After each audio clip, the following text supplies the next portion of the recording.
Welcome to New Mexico Black Rifle Operators Union. Tonight, I'm your host, Sean. Tonight, I'm going to talk about primers. And I'm going to keep this really short tonight because there's a ton of weed stuff you can get into in the weeds here, with primers. But as I'm covering each component separately, and I've covered powder, and I've covered case prep, and I've covered bullet selection. Tomorrow, I'll probably cover brass selection, not just care and feeding of the brass. Tonight we cover the primers. So what is the big deal with primers? Okay, so there's two schools of thought here. That the primer doesn't really matter as long as it fits. That's the wrong school of thought you want to come from. The other school of thought is that it actually matters a lot, and it can affect pressure, and it can affect accuracy. Something to learn in primers. So there's something called brisance, B-R-I-S-A-N-C. Now what this means is the shattering effect when the anvil inside the primer actually ignites the high explosive in the primer.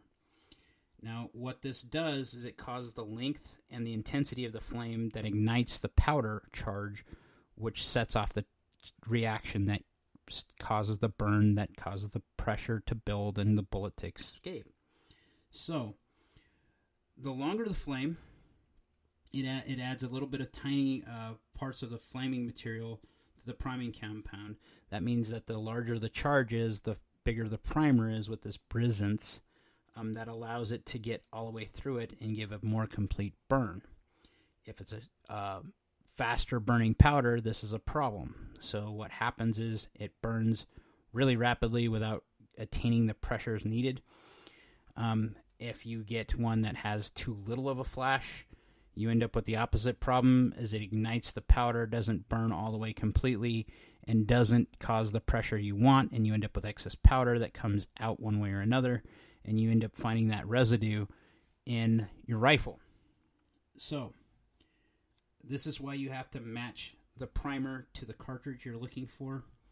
In today's day and age, this is a problem. Because of the war that is going on in Ukraine and the presence or possible presence of wars everywhere, primers are one of the hardest components you're going to find. Okay, so when you find it, you're going to probably stick to what you have. Now, my personal preference towards large rifle primers is Winchester. That's because that's what I've had the best reliance with. Those are increasingly hard to find. I've used Fiocchi. I've used CCI. I've had some mixed experience with CCI, and the older stuff, the newer stuff, is pretty much what everybody uses anyway. And here's the thing with components, specifically primers, is that there's only a set few amount of manufacturers that make them anyway. They just rebrand them. This happens with a lot of components, happens with a lot of pieces, parts of rifles, believe it or not. Case in point, if you look at a Palmetto State Armory, one of their higher-end AR-15s, you find out that it has an FN barrel.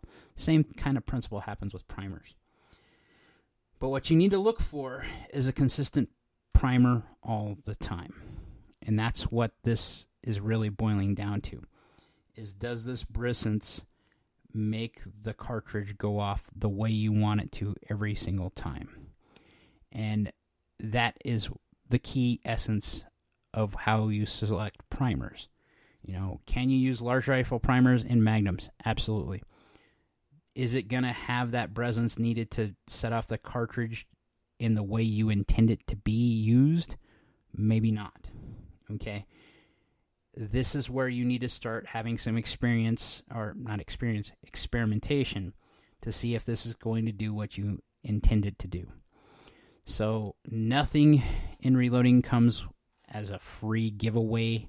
So some of this stuff you're going to have to work out yourself.